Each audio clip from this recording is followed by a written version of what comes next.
Hello guys, welcome to my another mini vlog. তো আজকের ভ্লগটা তোমরা দেখে বুঝতেই পারছো, আজকের ভ্লগটা একটু অন্যরকম। আজ আমি তোমাদের সাথে একটা হেয়ার অয়েলের রেসিপি শেয়ার করব। তো তার জন্য আমার লাগছে কারি পাতা, কালো জিরে, মেথি, লং আর পেঁয়াজের খোসা। হেয়ার অয়েলটা বানানোর জন্য আমি প্রথমে গ্যাসটা অন করে নেব। তারপর আমি একটা লোহার কড়াই বসিয়ে দেবো। হেয়ার অয়েলটা বানানোর জন্য আমি যে ইনগ্রিডিয়েন্টসগুলো প্রথমে দেখালাম সেগুলো আমি কড়াইতে একে একে দিয়ে দেবো আর ড্রাই রোস্ট করব। ড্রাই রোস্ট হয়ে গেলে আমি ওটা একটা মিক্সার গ্রাইন্ডারে দিয়ে একটু ব্লেন্ড করে নেব। তারপর ওটা আবার আমি লোহার কড়াইতে দিয়ে দেবো, তার মধ্যে কোকোনাট অয়েল অ্যাড করে দেবো।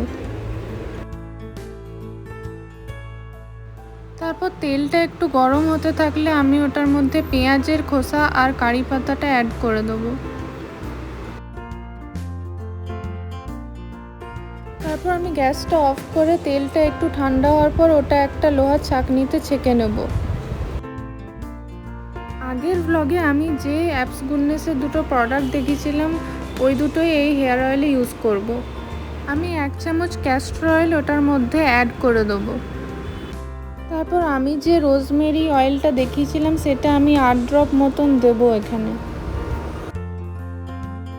তারপর ওটার মধ্যে একটা ভিটামিন ই ক্যাপসুল অ্যাড করে দিলেই হেয়ার অয়েল রেডি হয়ে যাবে। আমি যে ইনগ্রিডিয়েন্টসগুলো দেখিয়েছি সেটার মধ্যে জবা ফুল আর অ্যালোভেরাও তোমরা ইউজ করতে পারো, আমার কাছে ছিল না বলে আমি স্কিপ করেছি।